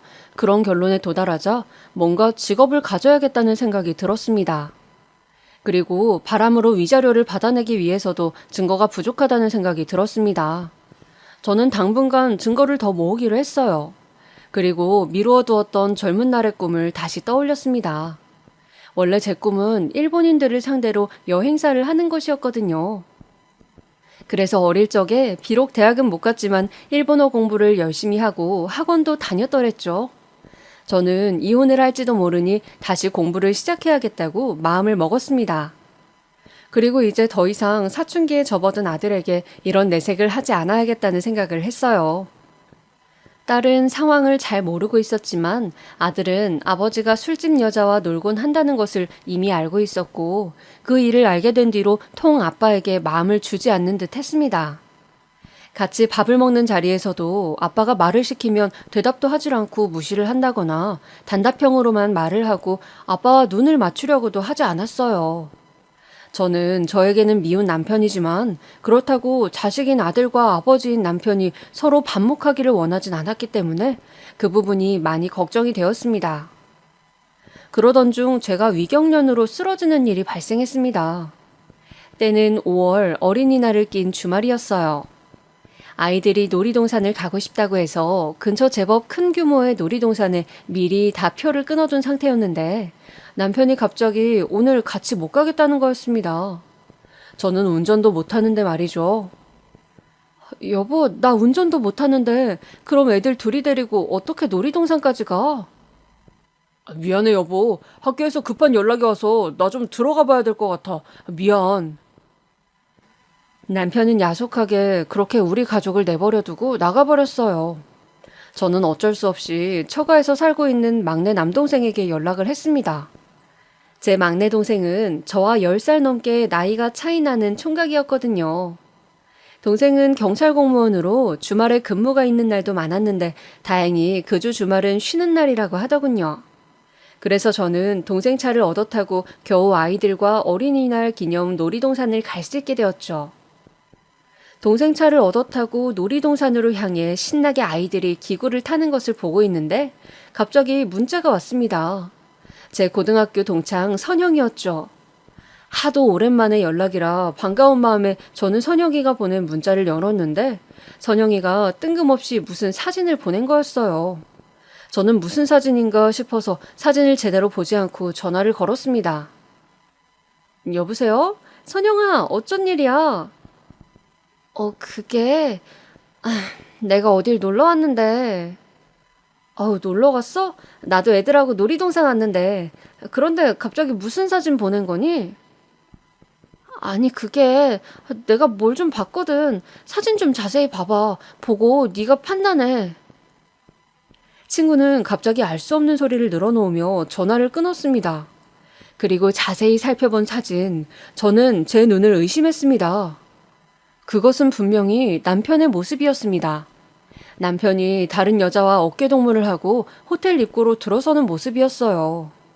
남편은 여자의 어깨 위에 손을 올려 감싸고 있었고 여자는 남편의 허리에 손을 감고 있었습니다. 저는 너무 당황해서 온몸이 부들부들 떨리고 머리가 아파왔습니다. 바람을 핀다고는 생각했지만 그 사진을 직접 눈으로 보자 만감이 교차했습니다. 혹시나 다른 사람은 아닐까 고민해봤지만 분명히 나갈 때 입고 갔던 하늘색 체크셔츠는 남편의 옷이 맞았습니다. 단지 그 기막힌 상황에서 제가 궁금했던 것은 저번에 저한테 그만 잠이나 자라고 조롱했던 그 여자가 사진 속의 그 여자인지 아니면 저 여자는 또 다른 여자인지 그게 궁금하더군요. 그리고 무엇보다 정말 화가 났던 것은 제가 싫어서 바람을 피는 것은 그렇다 치고 아이들이 한 달 전부터 어린이날에 놀이동산 가고 싶다고 소원이라고 노래를 불렀는데 그걸 잘 알고 있으면서 당일에 못 가겠다고 하고는 여자랑 바람을 피러 갔다는 사실이었습니다. 아무리 상간녀가 좋아도 자식은 챙겨야 하는 것이 아닌가요? 저는 즐겁게 노는 아이들을 바라보며 애써 억지 웃음을 지었습니다. 그러다가 갑자기 배가 뒤틀리는 듯한 고통을 느껴 허겁지겁 화장실로 달려갔죠.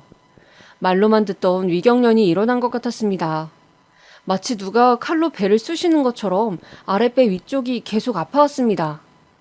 저는 잠시도 가만히 있을 수가 없을 정도로 심한 통증이 와서 얼굴이 하얗게 된 채로 식은땀을 뻘뻘 흘리며 화장실 칸 안에서 발버둥을 쳤습니다.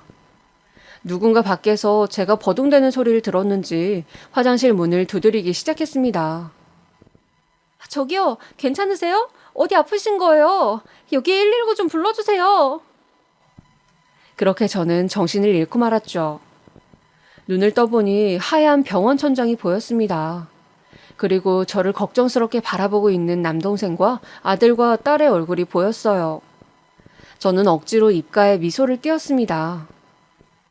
누나 왜 그래? 요새 무슨 일 있어?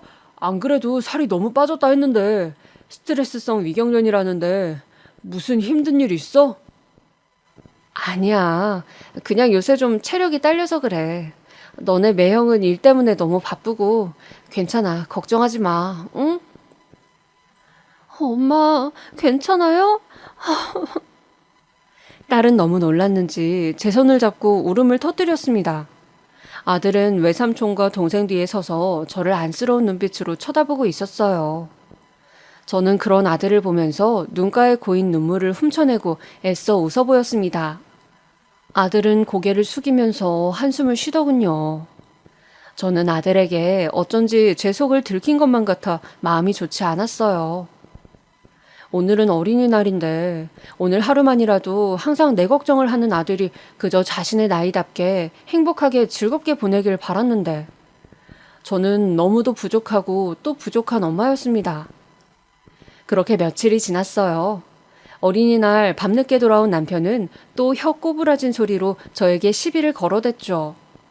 당신이 내 마음을 몰라주고 무시하니까 내가 밖으로 도는 것이라는 둥, 이제 당신뿐 아니라 애들 역시 나를 무시한다는 둥, 이 집에서 나는 혼자라는 둥, 전부 자신이 피해자고 전부 제 탓이라는 식으로 말도 안 되는 꼬투리를 잡으며 술주정을 했습니다.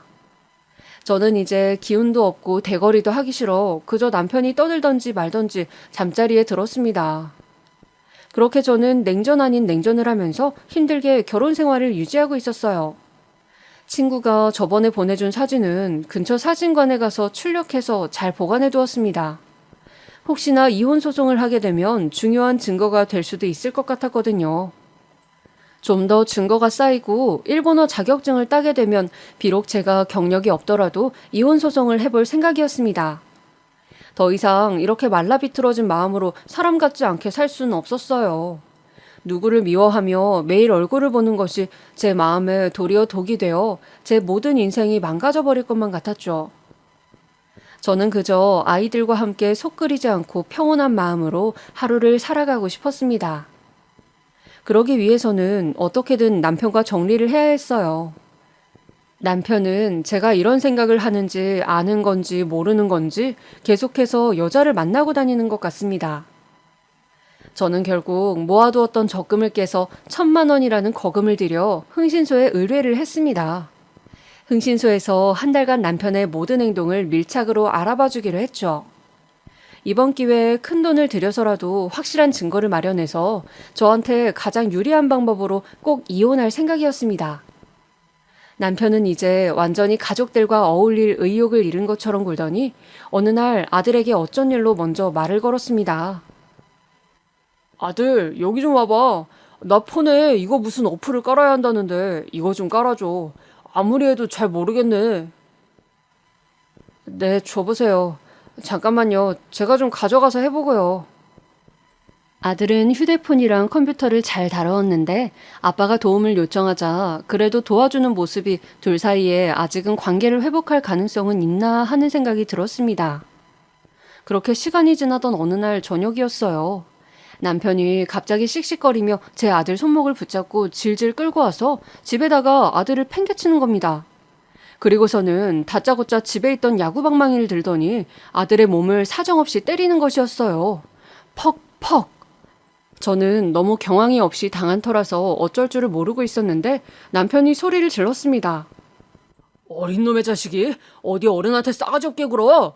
이 아빠가 그렇게 가르치든 넌 교육 좀 받아야 돼. 야, 끝까지 노려보는 그 눈빛은 뭐야? 그러고 남편은 씩씩거리다가 더 이상 여기 못 있겠다면서 옷가지를 챙기더니 나가버렸습니다. 저는 무슨 일인지 몰라 아들에게 물어봤어요. 도대체 무슨 일이니? 아빠가 왜 그렇게 너한테 화를 내? 아무것도 아니에요. 엄마 모르셔도 돼요. 아들은 저에게 끝까지 말을 하지 않고 그저 방 안에만 틀어박혀 있는 것이었어요. 저는 집에 며칠째 들어오지 않는 남편과 그리고 두문불출하며 밥도 잘 먹지 않는 아들 녀석을 보며 속이 답답해 죽을 지경이었습니다. 그런데 그때 남편의 뒤를 밟을 것을 부탁했던 흥신소에서 연락이 왔어요. 증거를 찾았다고 했습니다. 증거, 그 단어 한마디에 살이 떨리는 기분이 들었습니다. 흥신소에서는 사진을 내밀더군요. 남편은 거의 이틀에 한 번씩 어떤 여자를 만나고 있었습니다. 밤낮도 없었죠. 학교 근무를 하며 무슨 외출이라도 하는 것인지 점심시간에도 그 여자를 만나곤 했더군요. 두 사람은 주로 무인 모텔을 드나들었습니다. 흥신소에서는 대하는 태도가 자연스러운 것이 아마 만난 지 꽤 되었을 거라고 했어요. 처음 만나거나 한두 번 만난 사이는 아닌 것 같다고요. 저는 충격으로 다리가 후들거렸지만 일단 알겠다고 했습니다. 그런데 계속 사진을 넘기다 보니 더 충격적인 사진이 있었습니다. 그 여자가 차에 앉아 있고 제 아들이 차 앞에서 양팔을 벌려 차 앞을 가로막고 있는 사진이었어요. 그리고 다음 사진은 남편이 차에서 내려 우리 아들의 멱살을 잡는 모습이었습니다. 저는 정말 큰 충격을 받았습니다. 바로 며칠 전 있었던 사건의 전말이었어요. 아들이 어떻게 알아냈는지 남편이 바람피는 현장을 찾아갔고 그 여자의 차 앞으로 가로막았고 화가 난 남편이 제 아들을 때린 것이었습니다. 어떻게 자기 친자식한테 이럴 수가. 모든 것이 원망스럽고 남편을 찢어 죽이고 싶을 만큼 미웠습니다. 여자한테 미쳐서 결국 자기 아들까지 외면하다니. 어떻게 우리 아들한테 생전 한 번도 안 하던 손찌검을 하고. 저는 그 길로 집으로 돌아가서 방 안에 있던 아들에게 물었습니다. 승재야, 이리 좀 나와보렴. 너 며칠 전에 아빠가 그 아줌마랑 있는 거 본 거지? 순간 아들의 눈동자가 흔들리는 것을 저는 보았습니다. 엄마가 그걸 어떻게? 너 대체 혼자 아빠가 그 여자를 만나는 걸 어떻게 알고 찾아간 거니? 똑바로 얘기해. 제가 추궁을 하자 아들은 말없이 핸드폰을 보여주었습니다. 아들은 스마트폰이라는 새로운 폰이 도입되자마자 그걸 구입해서 각종 어플이며 여러 가지를 많이 알고 있었는데 아들은 당시에는 허용되고 있었던 커플끼리 서로의 위치를 볼 수 있고 문자를 추적하는 어플을 아빠 폰에 깔아두었다고 했습니다. 지금은 보안상의 문제로 사라진 어플이라고 하네요. 하여간 그때 남편이 핸드폰 문제를 해결 좀 해달라고 아들에게 부탁했을 때 그걸 아빠 폰에 몰래 깔아뒀다고요. 아빠가 어디서 뭘 하는지 알고 싶어서 그랬다며 아들은 저를 쳐다보았습니다. 아빠가 카드를 긁을 때마다 어디서 돈을 썼는지 자신의 폰으로 알람이 온다고 했습니다. 특정 모텔 이름이 계속 뜨길래 그 앞으로 가보았다고. 거기가 주로 아빠가 데이트하는 장소 같았다고. 아들은 저에게 힘들게 털어놓았죠. 저는 아들의 어깨를 부여잡고 눈물을 흘리며 흔들었습니다. 너 아직 미성년자야. 네가 왜 그런 데를 혼자 가? 이런 일은 어른들이 해결하면 되는 일인데 왜 네가 나서서 이렇게 마음고생을 하고 아빠한테 몇 가지 맞니? 엄마가 힘들어하니까 내가 도움이 되고 싶었어요. 아빠와 그 아줌마가 같이 있을 때 만나서 이제 우리 아빠 그만 만나라고 말하고 싶었어. 엄마, 근데 잘 안 됐어요. 아들은 결국 차분하게 말하다가 제가 계속 눈물을 흘리며 슬퍼하자 제 앞에서 대성통곡을 했습니다. 저는 이제 더 이상은 이 남자와 살 수 없겠다는 결론을 내렸습니다. 그리고 모든 바람핀 증거를 가지고 친정으로 가서 아버지께 이 일을 말씀드렸습니다. 엄마, 아빠, 저 이혼해야 될 것 같아요. 애들 아빠가 오랫동안 만난 여자가 있는 것 같아요. 그 여자애 때문에 우리 승재한테 손찌검까지 하네요.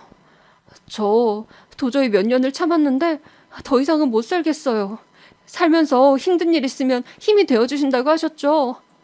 엄마, 아빠, 저를 이 지옥 같은 결혼 생활에서 제발 벗어날 수 있게 저한테 힘을 좀 보태주세요. 더 이상은 못 버티겠어요. 모든 상황을 다 들은 아버지와 어머니 그리고 동생들은 전부 한 목소리로 이혼하라고 저를 격려해 주었습니다. 그리고 막내 동생은 조카가 차 앞을 가로막았는데 그 여자가 출발하려고 했다는 이야기를 듣고 이걸로 고소를 진행할 수 있다며 이 기회에 이혼을 하더라도 곱게 해주면 안 된다고 일단 고소장부터 넣으라고 했습니다. 그래서 저는 난폭운전으로 그 여자를 고소했죠. 그리고 정신적 피해 보상을 받아내기 위한 소송도 그 여자 앞으로 걸었습니다. 차에 번호가 찍혀 있었기 때문에 모든 것이 일사천리로 진행되었습니다. 남편 앞으로도 이혼 소송을 시작했죠. 돈이 몇 천이 깨지든 간에 저는 이번에 확실하게 모든 것을 걸고 이혼할 생각이었습니다. 며칠 후 여자가 소장을 받았는지 남편에게서 연락이 왔습니다. 저는 남편에게 우리 친정 식구들이 만나고 싶다고 하니 할 말 있으면 친정집으로 오라고 했습니다. 남편은 고소 때문에 그 여자한테 압박을 심하게 받았는지 결국 그 뻔뻔한 낯짝을 쳐들고 친정까지 찾아왔더군요. 장인어른, 장모님, 안녕하셨어요? 뭔가 집사람과 오해가 있는 것 같은데 저희 둘이 나가서 이야기를 좀... 철석. 그때였습니다. 다짜고짜 아빠가 남편의 따귀를 때려버렸습니다. 이건 우리 승재 몫이다. 그리고 이건 철석. 그동안 내 딸 마음 고생한 몫이다. 이서방, 너는 이제부터 죽은 목숨이야. 이 버러지 같은 놈. 매영. 아니, 이제 매영도 아니지. 정식으로 난폭운전 고소할 거고 그 여자 조만간 경찰서 나와야 할 거예요. 그리고 우리 누나 정신적으로 스트레스 받아서 위경련 때문에 응급실 간 거, 또 승재 때린 거 전부 법적으로 조치할 테니 그렇게 알고 계세요. 제가 말할 틈도 없이 친정 식구들은 남편에게 본때를 보여주고 있었습니다. 남편은 많이 당황한 듯이 뺨을 어루만지며 막내 동생의 뒤에 서 있는 제 팔을 끌어당기려고 했지만 막내 동생이 가만 놔두질 않았어요. 어딜? 지금 이 시간부로 우리 누나 옆에 얼씬도 하지 말아요. 안 그러면 스토커로 고소 진행할 거니까. 어디 경찰인 처남 상대로 한번 해볼 테면 해봅시다. 와이프 소중한 줄 모르는 이 개념 없는 새끼야. 그렇게 제 동생은 마치 무슨 영화에 나오는 경호원처럼 든든하게 저를 지켜주더군요. 그리고 마지막으로 힘없이 돌아서는 남편에게 아버지가 한마디를 하셨습니다. 우리 딸 이만 놔주고 인간 같지 않은 것들끼리 잘 먹고 잘 살게나. 물론 위자료나 양육비 그리고 직장에서의 망신은 각오해야 할 걸세. 공무원에게는 품위 유지 규정이라는 것이 있었습니다. 막내 동생은 자신도 공무원이라 잘 안다면서 남편에게 경고를 했어요. 알고 있죠, 매형? 매형이 한 짓 내가 매형 학교에 다 까발려버리면 공무원 품위 유지 조항에 걸린다는 거요. 연금도 받고 직장 계속 잘 다니고 싶으면 우리 누나가 요구하는 조건 다 받아들이고 조용하게 이혼하는 게 좋을 거예요. 그럼 현명한 선택하시길요. 그리고 친정 식구들은 짐을 다 빼서 친정 옆집으로 이사 오라고 했습니다. 이사가 힘들면 일단 짐을 들고 친정집에 애들과 들어와 있으라고도 했죠. 저를 혹시 모를 남편의 행패로부터 보호해야 한다고 말이죠. 그렇게 저는 저 혼자 버틴 세월이 무색하게 친정 식구들의 도움으로 일사천리로 모든 것을 정리하게 되었습니다. 딸아이는 그간의 사정을 잘 모르고 있었던 터라 엄마 아빠가 이혼한다는 것을 힘들어했지만 제가 차분히 설득을 하고 또 오빠의 이야기를 듣고 난 후 다행히 저의 입장을 이해해 주었죠. 그 후로 전 남편과 실랑이를 하고 법적인 절차를 밟고 이것저것 정리하느라 정신없는 나날이 계속되었습니다. 스트레스성 지수가 가장 높은 사건이 가족의 사망 다음으로 이혼이라고 하더니 정말 그런 것 같았어요. 다시 떠올리고 싶지도 않은 구질구질한 과정들을 거쳐 저는 거의 1년을 끌고서야 모든 소송과 이혼의 종지부를 찍었습니다. 마침내 모든 것이 정리된 날 저는 혼자서 인적이 드문 바닷가로 갔습니다. 그리고 그동안 참았던 눈물을 쏟아냈죠. 처음 결혼을 하던 그 순간의 설렘과 그 사람을 멋진 선생님으로 생각하고 자기 일에 프로인 사람이라고 그 사람이 일에 집중할 수 있게 내가 모든 것을 감내해야 한다고 생각했던 시절. 그때 행복한 나로 다시는 돌아갈 수 없으리라는 생각이 저를 괴롭게 했습니다. 함께 자식을 공유하고 있는 사이인데 그 사람을 미워해야 한다는 것도 너무 무겁게 느껴졌죠. 그렇게 나를 아는 사람이 아무도 없는 곳에서 저는 미친 사람처럼 그렇게 저의 결혼 생활의 모든 응어리를 그 바닷가 모래더미 속에 파묻고 왔습니다. 그리고 남편에게서 분할받은 재산으로 아이들과 지낼 아파트를 마련하고 위자료로 받은 돈으로 작은 카페를 차렸습니다. 카페 한켠에는 일본어 공부를 위한 코너도 설치했죠. 이혼으로 정신없는 와중에도 저는 꾸준히 일본어 공부를 했거든요. 일본 여행 가이드를 하고 싶다는 꿈도 여전히 진행 중이었습니다. 저의 이런 활기찬 모습은 제 아들과 딸에게도 좋은 영향을 준 모양이었어요. 아이들은 제 생각보다 훨씬 씩씩하게 상황을 받아들여 주었고 잘 커주었습니다. 저는 비로소 억눌려 있던 저 자신이 이제 자유롭게 활짝 피고 있는 것 같은 기분이 들었습니다. 그동안 뭘 위해서 그렇게 애를 쓰며 참고 살았는지. 세상은 넓고 이렇게 박차고 나오면 뭐든 내가 할 수 있는 일이 많은데. 요즘은 블로그를 운영하면서 저와 같이 일본어에 관심을 가지고 있는 사람들과 서로 교류를 하고 있습니다. 하필 왜 일본이냐고요? 저는 사실 윤동주 시인을 좋아하거든요. 그런데 일본에 윤동주 시인이 유학했던 대학이 있다고 해서 사실은 언젠가 한번 그곳에 꼭 가보고 싶어서입니다. 거기 비석도 있다고 하는데 거기 적힌 일본어를 제가 꼭 스스로 읽어보고 싶어서요. 그리고 제 마지막 꿈인 일본인을 대상으로 하는 여행사를 제가 운영하게 된다면 저는 한국에 관심을 가지는 일본인들에게 자랑스러운 한국의 문화를 알리고 또 그들이 잘못 알고 있는 역사적인 사실들을 꼭 이야기해주고 싶습니다. 아, 독도는 우리 땅이라는 사실도 물론 함께요. 지금까지 제 인생에 일어났던 정말 고통스러운 사건을 말씀드렸는데요. 어떻게 들으셨는지 모르겠습니다. 어떤 분들은 이혼하지 말고 끝까지 버텼어야 한다고 안타까워 하시겠고, 또 어떤 분들은 진작 이혼했어야 한다고 하시겠죠. 그런데 저는 사람마다 자신만의 타이밍이 있고, 그 순간에 스스로 견딜 수 있는 크기의 고통이 있다고 생각합니다. 그래서 아마 제가 용기를 내는데 오랜 시간이 걸린 것이 아닐까요? 남편의 소식은 아이들을 통해서 들려오는데 남편은 결국 그 붙어먹던 여자에게서 대차게 까이고 요즘은 거의 알코올 중독자 수준이 되어 매일 술을 퍼마신다고 합니다. 그리고 술을 먹으면 아이들에게 전화를 해서 저를 바꿔달라고 할 말이 있다고 울곤 한다고 해요. 물론 배려심 많은 제 아이들은 한 번도 저에게 전화를 받을 것을 권하지 않았지만요. 어쩌면 누가 봐도 뻔한 결말인데 그걸 모르고 바보짓을 해서 결국 조강지처인 저를 떠나게 한 남편. 지금 생각해도 저는 참 생각이 단순하고 바보 같다는 생각이 듭니다. 여러분, 지금 곁에 있는 배우자가 사실은 보이는 것보다 더 많은 것을 희생하고 견디고 있는 것일 수 있으니 오늘 저녁 항상 내 곁을 지켜주고 희생을 감내하며 가정을 지키고 있는 배우자에게 따뜻한 한마디를 건네보면 어떨까요? 지금까지 저의 이혼 스토리였습니다. 들어주셔서 감사합니다. 항상 행복하고 건강하세요.